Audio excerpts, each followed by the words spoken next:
मित्रांनो, रंग माझा वेगळा या मालिकेच्या 21 एप्रिलच्या एपिसोडमध्ये आपण पाहणार आहोत की दीपा आणि कार्तिकी जेवण करायला बसतात. दीपाने कारल्याची भाजी केलेली असते आणि त्यामुळे कार्तिकी नाराज होत म्हणते की आई, मला कारल्याची भाजी नाही आवडत, मग तू का बनवली आहे ती. मात्र दीपा म्हणते की खाण्याच्या आधीच नाही म्हणू नको आणि आता तुला ही भाजी खावीच लागेल कारण मी दुसरी भाजी नाही बनवली. मात्र त्यावेळी कार्तिकीला श्वेताचं सर्व बोलणं आठवत असतं आणि ती त्याच गोष्टीचा विचार करत असते. त्यामुळे दीपा ही मनाशी म्हणते की कार्तिकी इतका नक्की कशाचा विचार करत आहे, नक्की काय चालू आहे तिच्या मनात. आणि तितक्यात कार्तिकी हसून दीपाला सांगते की ठीक आहे, मी खाईल ही भाजी आणि त्यामुळे दीपालाही आनंद होतो.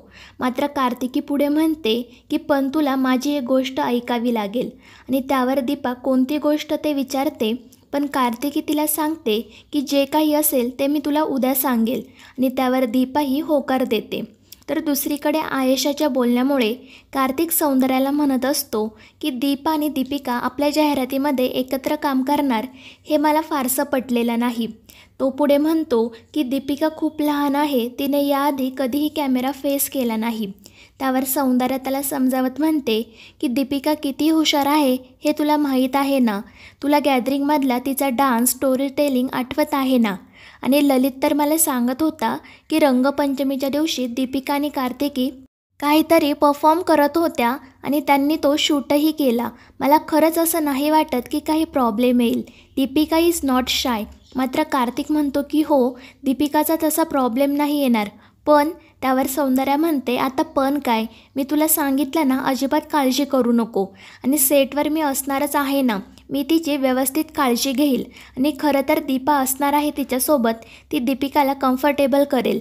मात्र कार्तिक तरीही अस्वस्थ असतो आणि त्यामुळे सौंदर्याला जाणवतं की प्रॉब्लेम काहीतरी वेगळाच आहे आणि ती कार्तिकला विचारते की या बाबतीतही दीपावर विश्वास नाही आहे का तुझा. आणि त्यावर कार्तिक खाली मान घालून शांत बसतो.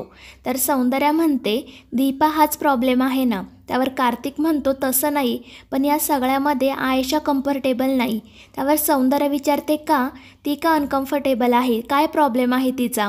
म्हणजे प्रोडक्ट आपलं, ॲड आपली दीपा आणि आपली दीपिका त्यात काम करत आहे, मग तिला काय प्रॉब्लेम आहे. त्यावर कार्तिक म्हणतो हेच तर ना मम्मा, हेच म्हणायचं आहे मला.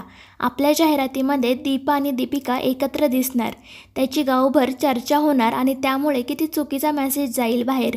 खरं तर आयेशाला जी काही भीती वाटत आहे, तिचं जे काही म्हणणं आहे ते मला पटतं आहे. मात्र त्यावर सौंदर्या म्हणते की हा माझा प्रॉब्लेम नाही, हा तुमच्या दोघांमधील ट्रस्ट इश्यू आहे. माझ्यासाठी फक्त माझ्या नातीचा आनंद महत्त्वाचा आहे.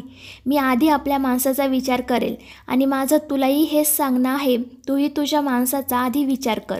आणि ती तेथून निघून जाते. तर कार्तिक विचारात पडतो. तर दुसरीकडे आधी श्वेतासाठी फ्रूट्स घेऊन येतो. मात्र ती ते खायला नकार देते.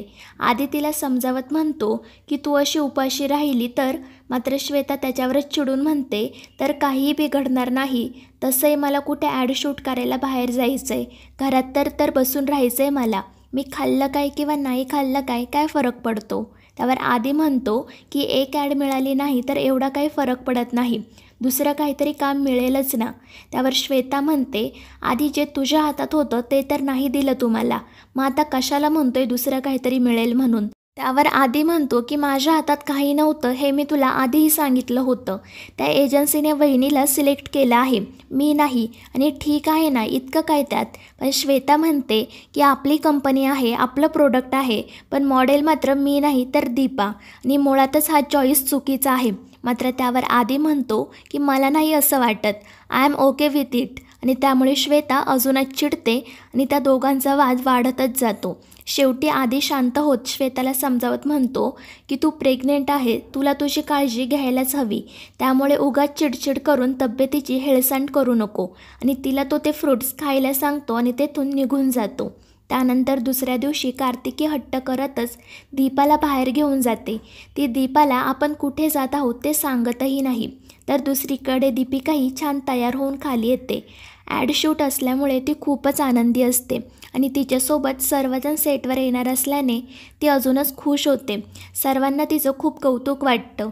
त्यामुळे श्वेता मनाशी म्हणते की काय त्या टिसभर मुलीची एवढी कौतुकं चालली आहेत, इकडे माझ्याकडे कोणाचंच लक्ष नाही. चालले सगळे शूटला, आय हेट दिस. आणि त्यानंतर ते सर्वजण शूटला जाण्यासाठी निघतात.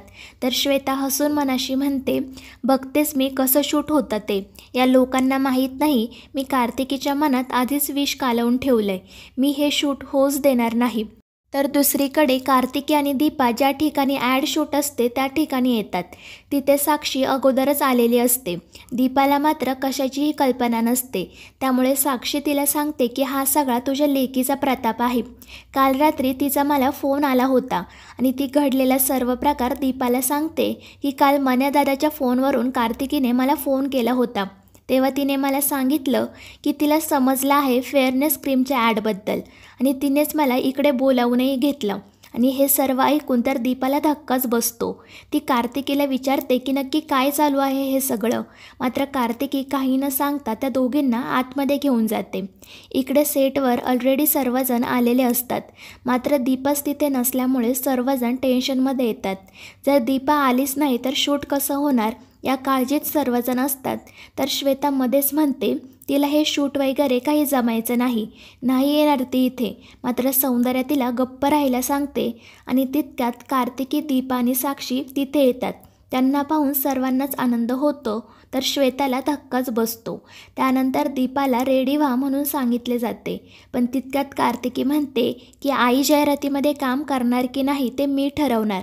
आणि ते ऐकून तर सर्वांनाच धक्का बसतो. तर श्वेता खुश होत मनाशी म्हणते, वा कार्तिकी, तू दीपाला जाहिरातीमध्ये काम करण्यासाठी नकार दे.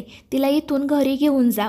तर कार्तिकी म्हणते, मी आईला बोलताना ऐकलं होतं. ती म्हणत होती की जोपर्यंत मी हो म्हणत नाही तोपर्यंत ती या जाहिरातीमध्ये काम करणार नाही.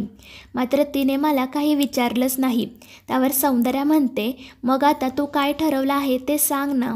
त्यावर कार्तिकी सांगते की माझी इच्छा आहे आईने ही जाहिरात करावी आणि म्हणूनच मी तिला इथे घेऊन आले आहे. आणि हे ऐकून सर्वजण खूप खुश होतात.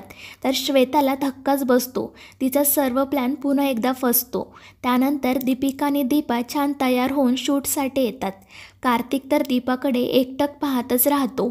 त्याला त्यांचे पूर्वीचे एकत्र क्षण आठवतात आणि त्यामध्येच तो हरवून जातो. तर दीपा ही कार्तिककडेच पाहत असते. त्यानंतर कार्तिकी दीपाला म्हणते की आई, तू किती छान दिसत आहे. तर मित्रांनो, या मालिकेच्या पुढील भागांमध्ये आपण पाहणार आहोत सर्व शूट व्यवस्थित पार पडतं. त्यानंतर कार्तिक दीपिकाला छान काम केलं म्हणून एक चॉकलेट देतो आणि त्यासोबत कार्तिकीला सुद्धा. मात्र दीपिका म्हणते की डॅडा, तू अजून एक चॉकलेट आणायला हवं होतं आंटीसाठी. तिने सुद्धा किती छान काम केलं ना. आणि ते ऐकून कार्तिक दीपाकडेच पाहत राहतो.